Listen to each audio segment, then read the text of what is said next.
ईशमीशान निर्वाणरूपम् विभुं व्यापकं ब्रह्मवेदस्वरूपम्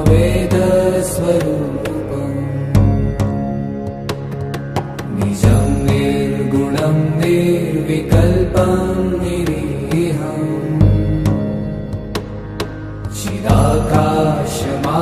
चिदाकाशमाकाशवासं भजेऽहम्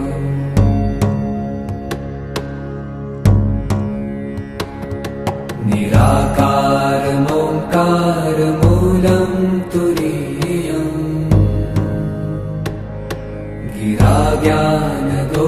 गिराज्ञानगोपीतमीशं गिरीशम् करालं महाकालकालं कृपालुम्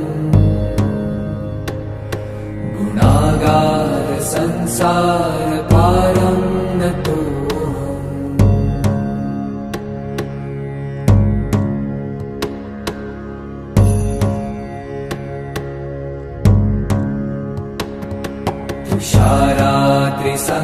तुषाराद्रिसङ्काशगौरं गभीरम्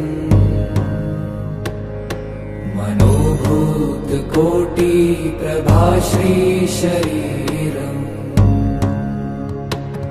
स्फुरन्मौलिकल्लोलिनी चारुगङ्गा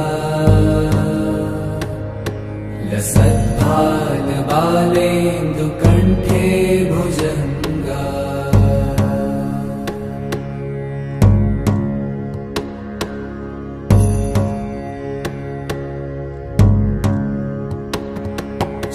चलत्कुण्डलं भ्रूसुनेत्रं विशालम्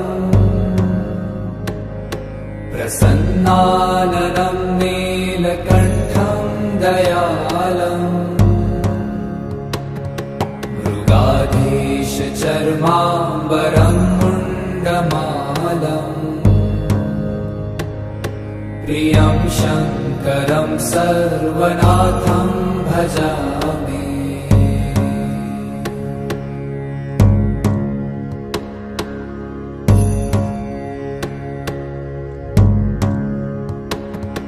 प्रचण्डं प्रकृष्टं प्रगल्भं परेशम्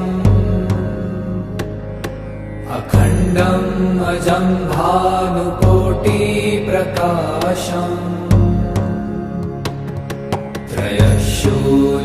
त्रयशूलनिर्मूलनं शूलपाणिम्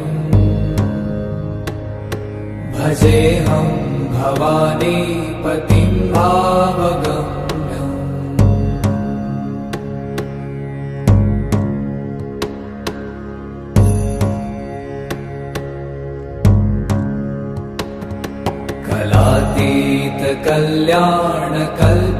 कलातीतकल्याणकल्पान्तकारी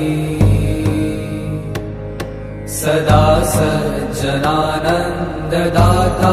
पुरारी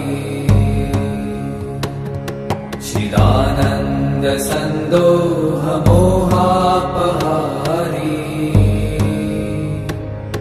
प्रसीद प्रसीद प्रभो मन्मथारी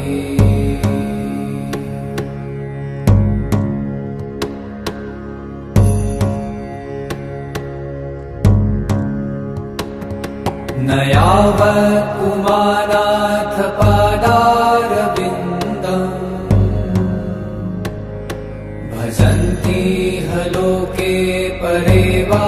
नराणाम् न तावत् सुखं शान्ति सन्तापनाशम् प्रसीद प्रभो सर्वभूताधिवासम्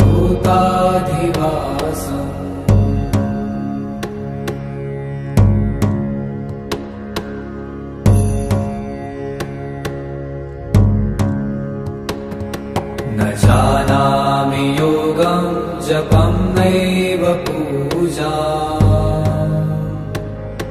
न तोऽहं सदा सर्वदा शम्भुतुभ्यम् जराजन्म दुःखौ गतातप्यमानम् प्रभो स्वाह्यापन्नमामीश शम्भो।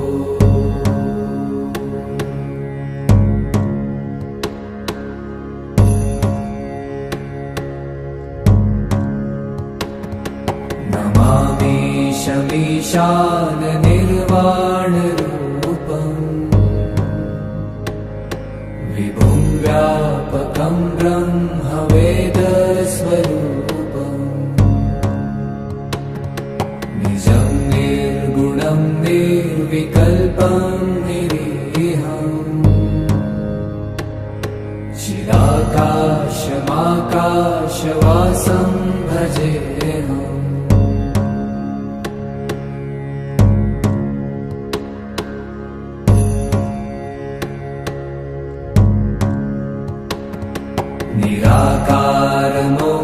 निराकारमोङ्कारमूलं तुरीयम्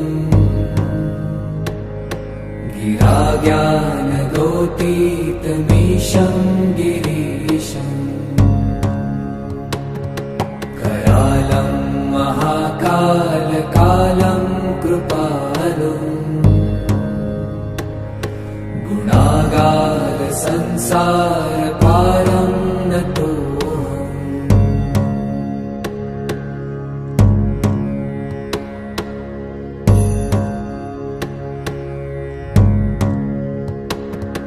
तुषाराद्रिसङ्काशगौरं गभीरम् मनोभूतकोटिप्रभाश्रीशरीरम् स्फुरन्मौलिकल्लोलिनी चारुगङ्गा लसद्भालबालेन्दुकण्ठे भुजङ्गा।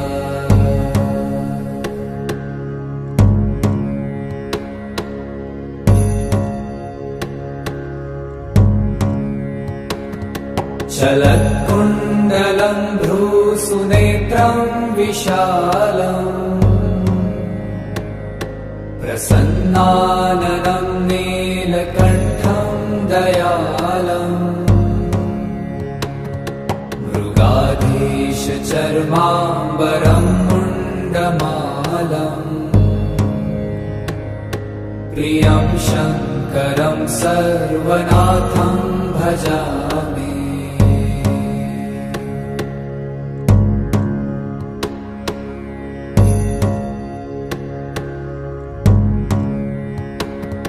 प्रचण्डं प्रकृष्टं प्रगल्भं परेशम् अखण्डम् अजं भानुकोटिप्रकाशम् त्रयशूलनिर्मूलनं शूलपाणिम् भजेऽहं भवानीपतिं भावगम्।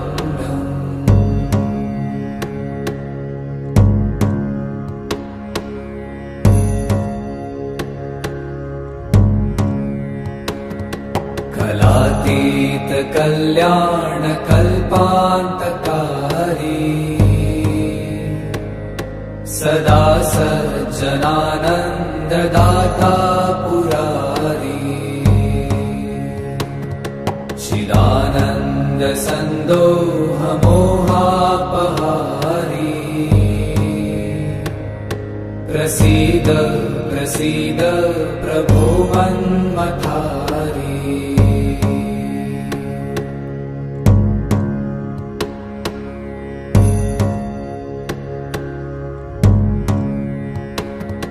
न यावत् पुमानाथ पादारविन्दम् भजन्ति ह लोके परे वा नराणाम् न तावत् सुखं शान्ति सन्तापनाशम् प्रसीद प्रभो सर्वभूताधिवासम्।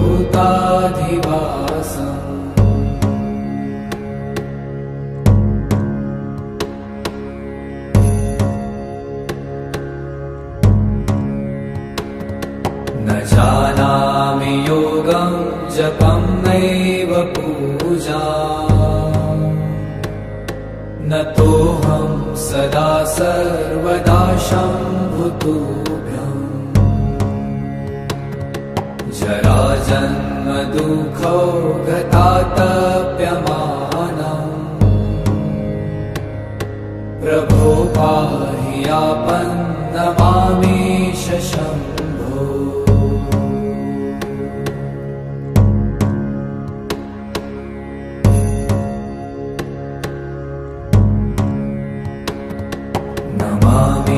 नमामीशमीशान निर्वाणरूपम् विभुं व्यापकं ब्रह्मवेदस्वरूपम्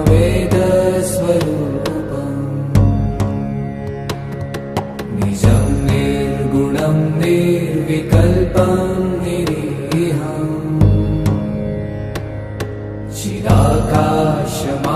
चिदाकाशमाकाशवासं भजेऽहम्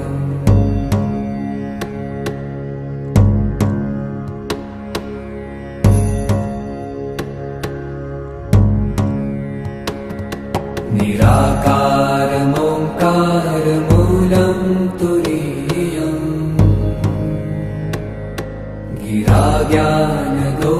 गिराज्ञानगोतीतमीशं गिरीशम्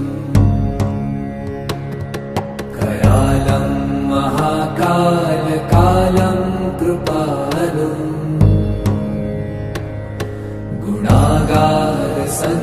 गुणागारसंसारकारं नतो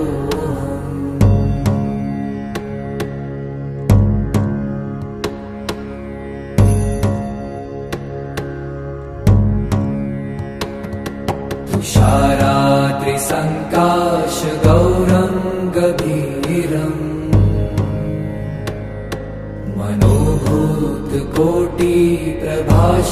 मनोभूतकोटिप्रभाश्रीशरीरम् स्फुरन्मौलिकल्लोलिनी चारुगङ्गा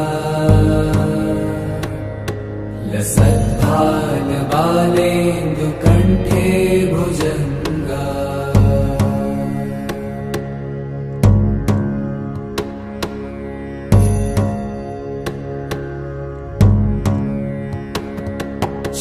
चलत्कुण्डलं भ्रूसुनेत्रं विशालम् प्रसन्नाननं नीलकण्ठं दयालम् मृगाधीशचर्माम्बरं मुण्डमालम् प्रियं शङ्करं सर्वनाथं भजामि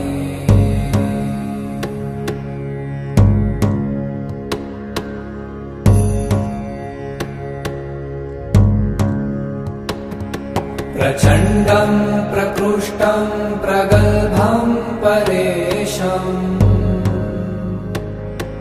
अखण्डम् अजं भानुकोटिप्रकाशम्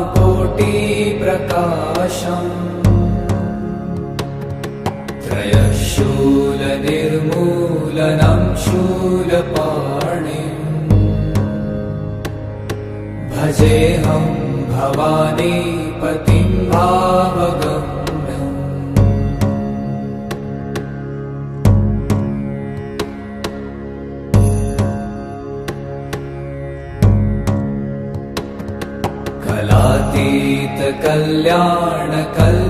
कलातीतकल्याणकल्पान्तकारी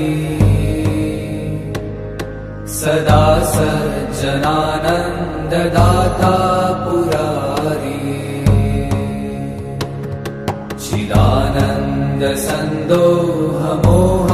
चिदानन्दसन्दोहमोहापहारी प्रसीद प्रसीद प्रभो मन्मथारी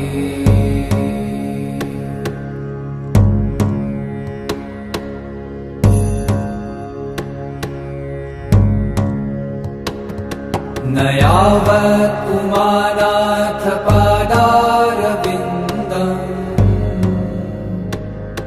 भजन्ति ह लोके परे वा नराणाम् न तावत् सुखं शान्ति सन्तापनाशम् प्रसीद प्रभो सर्वभूताधिवासम्